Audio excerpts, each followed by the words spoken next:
이름으로 사랑합니다. 오늘 말씀의 제목 따라하죠. 왜 하나님이 인간이 되셨나? 왜 하나님이 인간이 되셨나? 내일이 바로 이제 성탄절이죠. 내일 11시에 성탄 예배가 있는데요. 여러분 혹시 아이들이나 믿지 않는 분들이 성탄이 뭔가요? 이렇게 물어본다면 뭐라고 대답을 하실런가요? 성탄은 예수님이 세상에 오신 것이야. 이런 식으로 대답을 할 수도 있을 거예요. 그런데 그건 좀 어딘가 좀 못마땅한 이렇게 바른 대답이다 이렇게 하기는 좀 그렇고요. 좀 더 정확하고 아주 간단하게 설명하면 이렇습니다. 성탄은 하나님이 인간이 되신 사건이다. 한번 따라하죠. 성탄은 하나님이 인간이 되신 사건이다. 이렇게 말하는 것이 정답이다. 예수님은 하나님의 아들이죠. 맞습니까? 예수님은 하나님의 아들이다. 그런데 그분이 한 인간으로, 그것도 어린아이의 모습으로 이 세상에 오신 것이죠. 예수님은 하나님이면서 동시에 인간으로, 그러니까 신인 양성, 이것을 갖고 있다. 이렇게 얘기하죠. 신인 양성. 그래서 말하자면 말하자면 신도 되고 인간도 되는 신인의 모습으로 이 땅에 오신 거죠. 그런데 좀 이상하지 않습니까? 하필이면 왜 하나님께서 인간이 되셨을까? 하나님은 분명히 전지전능하신 분이시다. 그러니까 무엇이든지 마음대로 할 수 있는 그런 하나님이시잖아요. 그런데 인간이 되지 않고도 무엇이든지 다 할 수 있는 그런 하나님이신데 굳이 인간이 되신 이유가 무엇이 있을까? 이런 생각을 우리가 가질 수가 있습니다. 사실 잘 생각해 보면 하나님이 인간이 되신다는 것은 문자 그대로 하늘에서 땅으로 내려오신 것이죠. 우리가 인간이니까 그렇지 하나님이 인간이 되는 것은 인간이 짐승보다도 더 낮고 천해지는 그런 모습과 같은 것입니다. 우리 인간이 짐승과 같은 그런 모습으로 한번 가정해 보세요. 아무리 여러분들이 강아지를 좋아하고 애완견을 끼고 침대에서 함께 뒹구고 자는 사람이라 할지라도 누군가 좀 아침부터 좀 그렇긴 그런데 약간 누군가 이 개새끼 뭐 이런 이야기를 하잖아. 서로 싸울 때 이 개새끼에 그냥 이렇게 말하면 굉장히 기분이 안 좋을 것 같아요. 더 나가서 너 말이야 개를 너무 좋아하니까 오늘부터 개가 돼가지고 같이 개하고 놀고 개하고 살아. 만약에 이렇게 말한다면 도저히 이것은 견딜 수 없는 고통이요 수치다 이렇게 생각해 볼 수밖에 없는 그런 말이죠. 그렇잖아요. 이 개새끼. 그러면 너는 개니까 개같이 살아. 그런다고 얘기를 한다면 끔찍한 얘기죠. 하나님이 인간이 되는 것은 이보다도 더 끔찍한 일이다. 하나님은 인간이 됐잖아요. 그런데 사람이 개가 되는 것보다도 더 끔찍한 일이다. 이런 이야기입니다. 그럼에도 불구하고 야간 하나님이 굳이 인간이 되셨다면 정말 우리가 생각하더라도 참 이상한 일이다. 하나님은 왜 구태여 인간이 됐을까? 사람이 개같이 되듯이 왜 하나님이 인간이 돼가지고 오셨을까? 잘 생각해 보면 역설적으로 하나님이 전지전능하신 분이니까 인간이 될 수가 있다 이런 얘기죠. 그렇죠? 그리고 굳이 인간이 되신 데는 그럴 만한 이유가 있다. 왜 하나님이 인간이 되셨는가? 그럴 만한 이유가 있다. 크게 세 가지를 우리가 생각해 볼 수 있는데 첫째는 대속입니다. 대속. 한번 따라하죠. 대속. 예수님은 우리를 대속하기 위해서 인간이 되신 거예요. 우리를 대속하기 위해서. 아담 이후 모든 인간은 다 죄인이죠. 그래서 로마서 3장 10절에 보면은 의인은 없나니 하나도 없으며 이렇게 말했어요. 한번 같이 따라하죠. 의인은 없나니 하나도 없으며.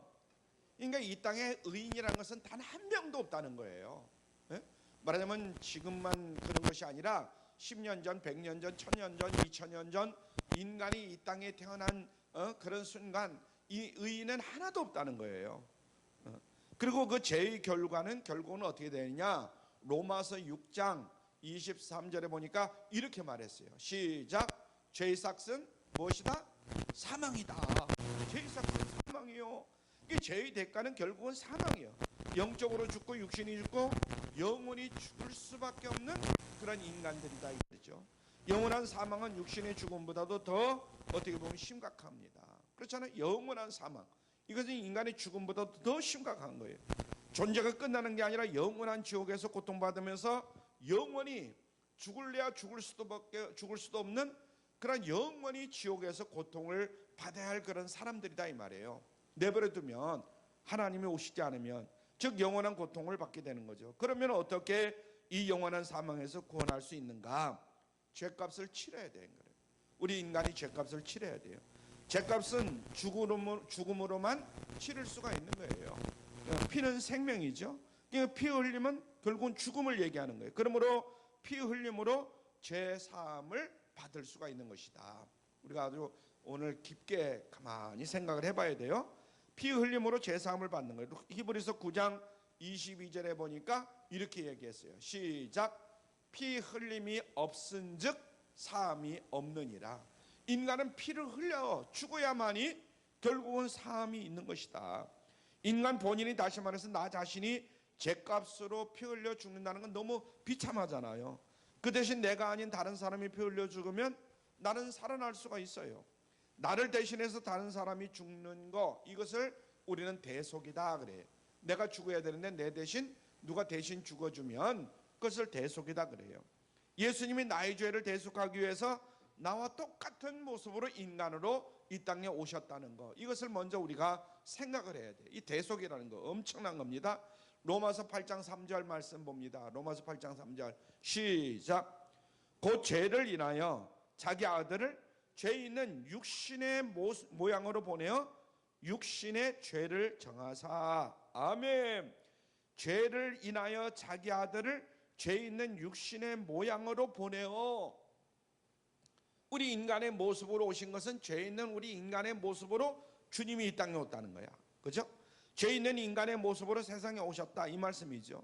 자, 고린도후서 5장 21절에 보니까 또 이렇게 말씀했습니다. 좀 더 구체적으로 시작. 하나님이 죄를 알지도 못하시는 자로 우리를 대신하여 죄를 삼으신 것은 우리로 하여금 저희 안에서 하나님의 의가 되게 하려 하심이니라. 아멘. 죄 없으신 우리 예수님이 인간이 되셨고 십자가에서 우리 대신 죄를 짊어지시고 죄 자체가 되어서 피 흘려 죽으심으로 그를 믿는 자는 죄 사함을 받고 의인이 되는 줄로 믿습니다. 예수님을 믿는 사람은 예수님이 대신 십자가에, 내 대신 십자가에 못 박혀 돌아가셨기 때문에 우리는 의인이 되는 거예요.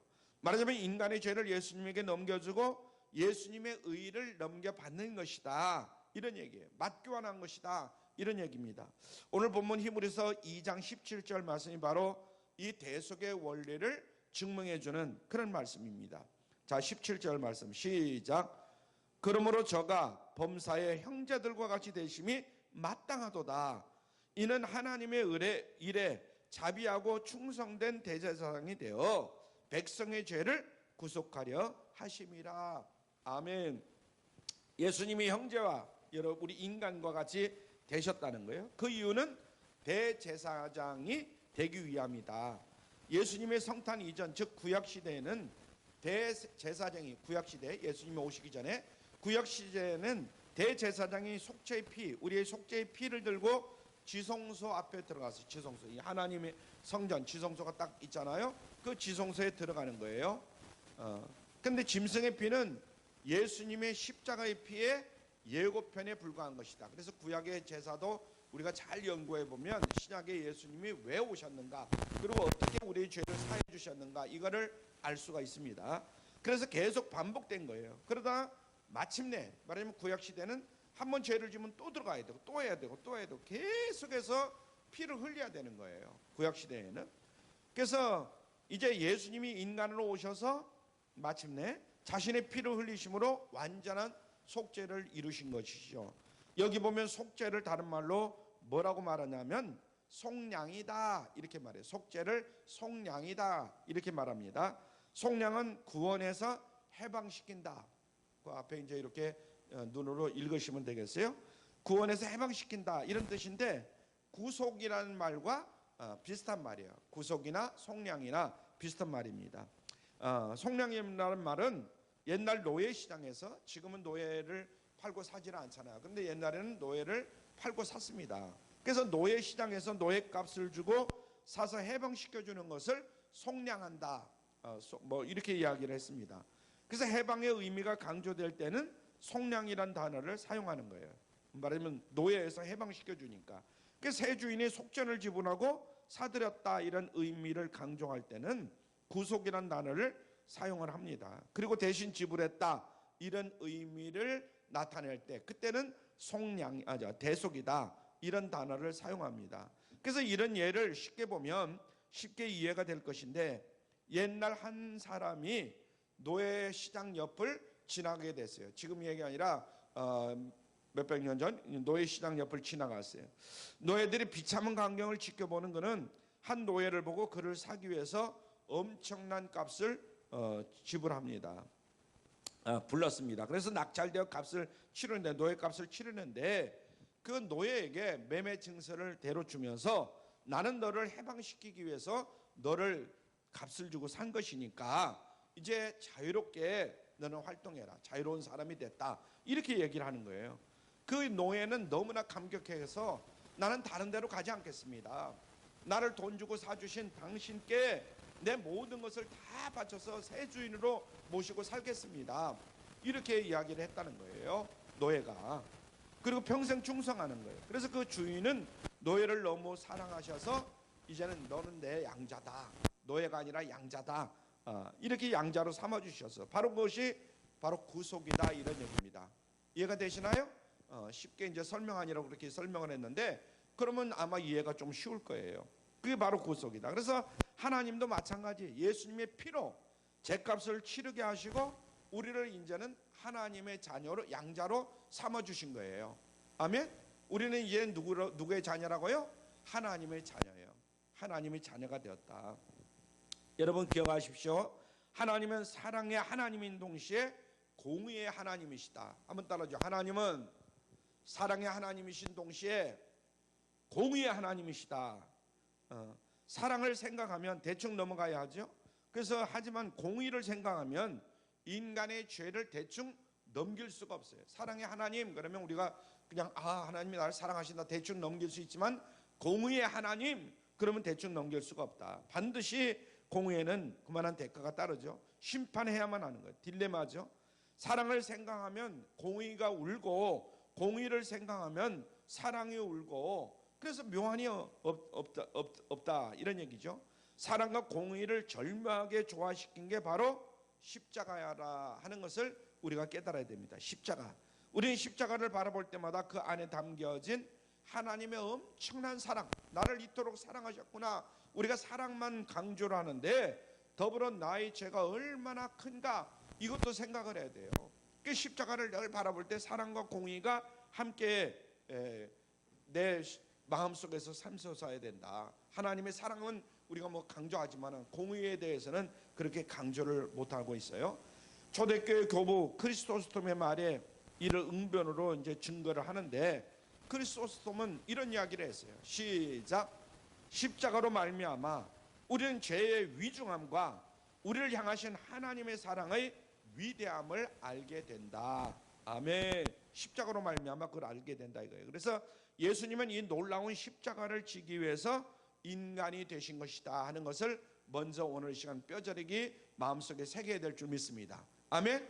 예수님이 왜 2000년 전에 그 마국간에 오셨느냐? 이 십자가를 지기 위해서 오셨다. 먼저 이걸 우리가 깨달아야 된다. 마태복음 2장을 보면 동방박사들이 아기 예수님을 방문한 사건이 나와요. 지난주에 얘기했죠. 그때 어떤 예물을 드렸느냐? 황금과 유향과 몰약 이 세 가지 예물을 드렸습니다. 마태복음 2장 11절 보면요. 그래서 황금은 왕에게 드린 예물이고 유향이라는 것은 하나님께 드리는 예물이에요. 그럼 몰약은 죽은 사람께 드리는 예물입니다. 그런데 아기가 태어났는데 예수님을 만나보면서 몰약이라는 걸 드렸어요. 몰약. 죽은 사람에게 드리는 예물인데 아니 무례한 것이잖아요. 그러나 아기 예수님에게 시체 방부제인 이 몰약을 드린 것은 십자가의 죽음을 미리 예고하는 그러한 사건이다, 표현이다 이렇게 말할 수가 있습니다. 그래서 예수님은 십자가에 달려 죽으러 오신 분이고, 그리고 십자가 대속으로 우리를 죄와 사망에서 마귀의 권세에서 구원해 주셨다 하는 사실입니다. 아멘. 히브리서 2장 14절로 15절 말씀을 봅니다. 히브리서 2장 14절로 15절 시작. 자녀들은 혈육에 함께 속하였음에 그도 또한 한 모양으로 혈육에 함께 속하심은 사망으로 말미암아 사망의 세력을 잡은 자 곧 마귀를 없이 하시며 또 죽기를 무서함으로 일생에 매여 종로로 다는 모든 자들을 놓아주려 하심이니 이렇게 말했어요. 영국의 위대한 설교가 스펄전 목사의 에피소드예요. 스펄전 목사님 어느 날 길을 가다가 불량 소년들이 새장 속에 새를 막 괴롭히는 거예요. 그냥 막대기로 막 찔렀다가 막 괴롭히는 거예요. 그래서 이 스펄전 목사님이 너무 화가 나가지고 야 이놈들아 새를 어떻게 하려고 그러느냐 이렇게 이제 그 새 가지고 막 장난치는 애들에게 막 이야기를 했어요. 그러니까 그 소년은 아무렇지도 않게 이렇게 대답합니다. 아 괴롭히다가 놀다가 죽일 거예요. 이렇게 얘기하는 거예요.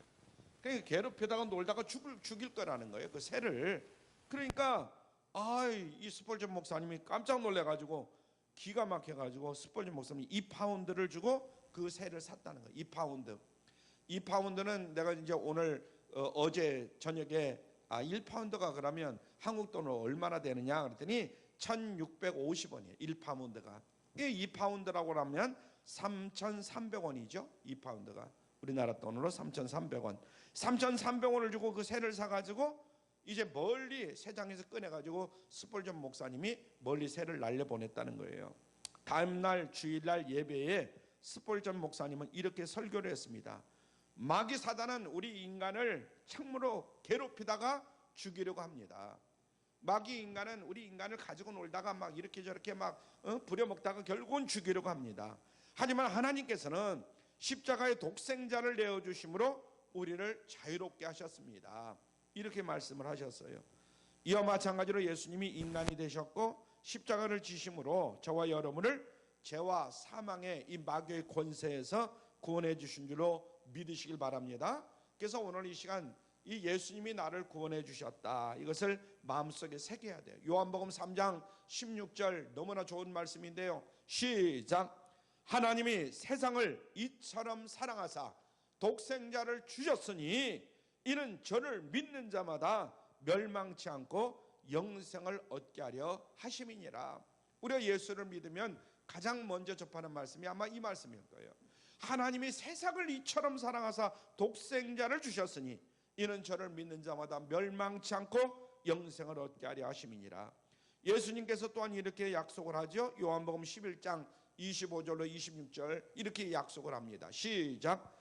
예수께서 가라사대 나는 부활이요 생명이니 나를 믿는 자는 죽어도 살겠고 무릇 살아서 나를 믿는 자는 영원히 죽지 아니하리니 이것을 네가 믿느냐. 아멘. 아무쪼록 이런 확신을 갖고 성탄하신 예수님께 감사하면서 구원의 기쁨을 누리는 저와 여러분이 다 되기를 주님의 이름으로 축원합니다. 두 번째는 동정입니다. 두 번째는 동정. 예수님은 우리를 동정하기 위해서 인간이 되셨다. 우리를 동정하기 위해서 인간이 되셨다. 예수님은 한 인간으로서 이 세상에 살면서 우리와 동일한 그런 삶을 사셨어요. 예수님이 어릴 때부터 쭉 사신 모습을 보면 동고동락하신 거죠. 특별히 우리의 모든 인생고를 겪으시면서 예수님은 그것을 공감하셨습니다. 그는 미혼모의 아들로 목수의 아들로 태어나셨어요. 미혼모의 아들. 지금도 미혼모의 아들들을 뭐 이렇게 막 자랑을 할 수가 없잖아요. 근데 그 당시는 뭐 말할 수도 없죠. 그 다음에 또 목수의 아들로 태어났어요. 그것도 마국간에서 태어났어요. 육신의 아버지 요셉이 일찍 죽어가지고 소년 가장의 그 고달픈 삶을 예수님은 살으셨어요. 아버지가 일찍 죽었거든요. 요셉이요. 그 후 공생의 가운데 얼마나 많은 것들을 체험했는지 몰라요. 배고픔과 목마름과 피곤과 멸시와 증오와 상처, 고통, 고독, 죽음, 하여튼 뭐 인간이 겪을 수 있는 그 모든 고통은 그거보다도 더 심한 고통을 예수님은 겪으셨어요. 인간이 경험할 수 있는 온갖 고통을 다 예수님은 이 땅에 오셔서 겪으셨습니다. 그래서 마지막에는 죄수로 몰려가지고 온갖 수치와 고통이 십자가에 달려서 죽으시죠. 가장 높으신 하나님의 아들이 인간이 되시고 그것도 모자라 가지고 가장 낮고 천하고 고통스러운 과정을 겪으셨던 것을 우리는 너무나 잘 압니다. 오늘 본문 히브리서 2장 18절 말씀을 한번 보세요. 2장 18절 시작.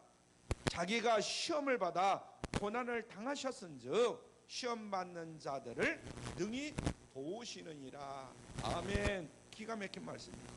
예수님이 단순히 하나님의 아들이기만 하면 사실 인간은 우리 입장에서 공감대를 가지기가 굉장히 어렵습니다. 예수님과 공감대를 가지기가 어려운 거예요. 아무리 하나님이라도 우리 사정을 다 뭐 알겠어요? 막 이런 생각이 듭니다.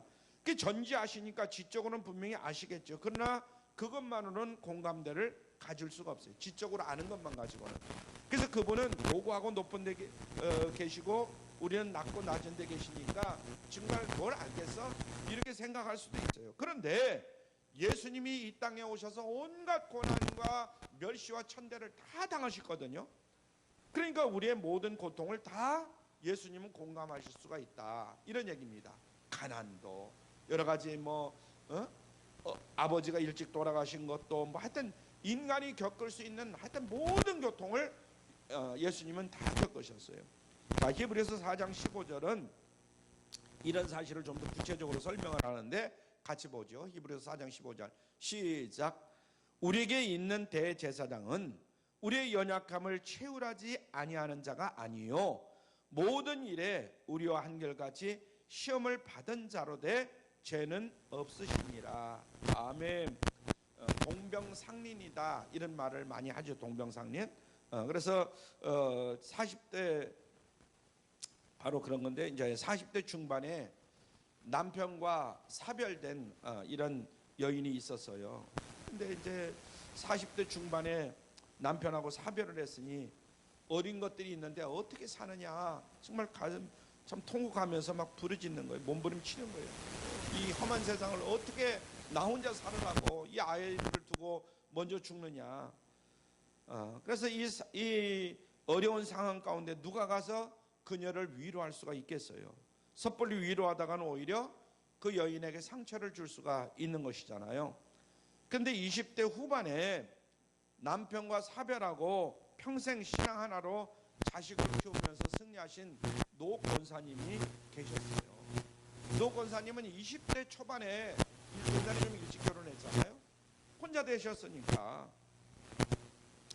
그래서 평생 신앙 하나로 지금까지 이제 살으셨는데 그 여인이 이제 그 노 권사님이 40대 중년에 이제 혼자 된 그 여인에게 다가가서 등짝을 툭툭 때리면서 울지 마.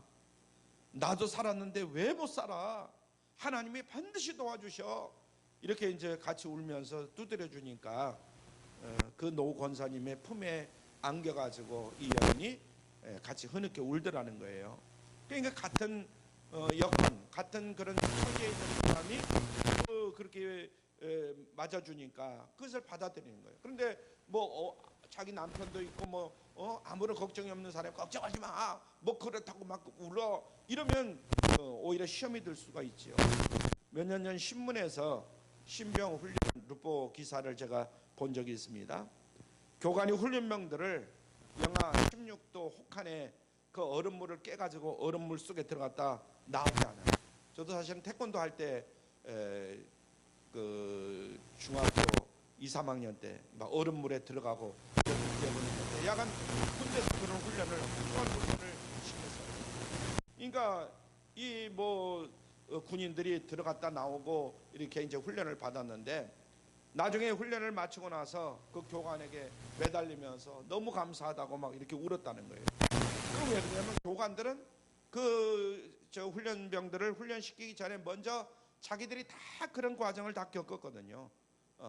그런 공감대가 있기 때문에 서로 붙들고 흐느껴 울 수가 있었다, 이런 얘기입니다. 예수님도 마찬가지예요. 하나님이시면서도 이 땅에 오셔서 인간으로서 경험할 수 있고 고초를 겪을 수 있는 모든 것들을 다 겪으셨어요. 예수님은. 그러니까 예수님은 마음이 통하는 거예요. 누구하고도 온갖 고초를 겪었기 때문에 우리 모두와 마음이 통합니다. 그러므로 우리가 친근하게 느끼면서 쉽게 다가가면서 기도할 수가 있어요. 그래서 어떤 형편에 있든 어떤 처지에 있든 간에 우리는 기도할 수가 있어요. 주님 앞에 다가갈 수가 있어요. 주님은 다 그런 것을 겪으시고 알고 계십니다. 복음서를 보면 예수님께서 이런 동정을 가지고 동시에 신적인 능력을 가지고 많은 사람들을 보살펴주고 도와주셨다 하는 것을 우리가 알 수가 있습니다. 그래서 병자들을 도와주시고 어려움을 당한 자들을 박해하지 아니하시고 보살펴주셨습니다. 심지어 그들을 불쌍히 여기면서 그들을 위해서 눈물을 흘리는 그런 주님의 모습도 우리가 성경에서 발견할 수가 있죠. 그러므로 여러분 어떤 어려운 상황 가운데 처한다 할지라도 괜히 소외감에 빠지지 말고 우리를 동정하시는 예수님을 의지함으로 더욱더 하나님 앞에 기도하시는 여러분들 되시길 바랍니다. 아멘. 히브리서 4장 16절에 보면 이런 말씀이 있어요. 히브리서 4장 16절 시작. 그러므로 우리가 긍휼하심을 받고 때를 따라 돕는 은혜를 얻기 위하여 은혜의 보좌 앞에 담대히 나아갈 것입니다. 아무쪼록 우리를 동정하기 위해서 인간이 되신 예수님을 의지하면서 위로받으시고 새 힘을 얻으시고 승리하시는 여러분들 다 되기를 주님의 이름으로 축원합니다. 세 번째는 모범이요. 모범. 예수님은 우리에게 모범을 보여주시기 위해서 인간으로 이 땅에 오셨다 이런 얘기입니다. 하나님이 우리를 구원하신 목적이 있어요. 먼저는 우리를 죄와 사망에서 구원해서 참 자유를 주시고 기쁨을 주시고 영생을 누리게 하기 위해서 우리에게 구원의 은총을 베풀어 주신 거죠. 그런데 궁극적으로 중요한 목적이 또 하나 있는데 뭐냐면 로마서 8장 29절입니다. 로마서 8장 29절 시작. 하나님이 미리 아신 자들로 또한 그 아들의 형상을 본받게 하기 위하여 미리 정하셨으니 이는 그로 많은 형제 중에서 맏아들이 되게 하려 하심이니라. 아멘. 그렇습니다. 예수님이 인간이 되신 것은 인생의 모델이 되기 위해서 예수님이 인간으로 오신 것이다. 그래서 인간은 본래 하나님의 형상대로 아름답게 창조되었습니다. 그러나 범죄함으로 거룩한 형상을 상실했어요. 인생이 망가진 것이죠. 비유해서 말하자면 하나님이 명품 인간으로 만들어 주셨는데 인간 스스로 망가뜨렸어요. 그래서 짝퉁 인간이 된 거예요. 그런데 하나님이 예수님을 통해서 참 인간의 모습을 보여주시고 또 참 인간의 모습을 회복시켜 주신 것이다. 그러므로 우리는 예수님을 닮아가는 그런 하나님의 자녀들이 되어야 될 줄 믿습니다. 에베소 4장 15절 봅니다. 에베소 4장 15절 시작. 오직 사랑 안에서 참된 것을 하여 범사에 그에게 잘할지라. 아멘. 우리가 예수님만 따라하면 하나님의 형상을 회복할 수가 있습니다. 그럴 때 비로소 가장 복되고 귀한 인생이 될 줄로 믿습니다. 우리도 거룩하신 하나님 앞에 촌티나는 인간이었죠. 그러나 예수님께서 우리를 구원하시고 하나님의 거룩한 형상으로 만들어 가십니다. 그래서 짝퉁 인생이 명품 인생으로 변화되어가는 그런 과정 속에 있죠. 이게 바로 성화 과정이다. 그래서 바울은 우리에게 이렇게 권면합니다. 고린도전서 11장 1절 시작. 내가 그리스도를 본받는 자 된 것 같이 너희는 나를 본받는 자 되라. 아멘. 저와 여러분도 예수님을 본받고 또 서로에게 본이 되는 그런 삶을 살아가시기를 바랍니다. 그래서 우리가 이 땅에서 얼마나 살는지는 모르지만은 하여튼 최대한 우리가 예수님을 가까이 하시고 예수님을 닮아가려고 노력을 해야 됩니다. 예수님을 그래서 여러분 이 성탄절이 이제 내일인 이 시점에서 하나님이신 예수님이 왜 인간이 되셨는가 그것을 오늘 이 시간 우리가 살펴봤습니다. 예수님은 우리를 대속하시려고 동정하시려고 그리고 모범이 되시려고 인간이 되셨다 하는 것을 다시 한번 마음속에 새기시고 아무쪼록 이 귀한 목적을 명심함으로 구원의 기쁨과 위로를 받으시고 예수님의 형상을 이루어가시는 여러분들이 다 되기를 주님의 이름으로 축원합니다. 기도합니다. 사랑의 아버지 하나님,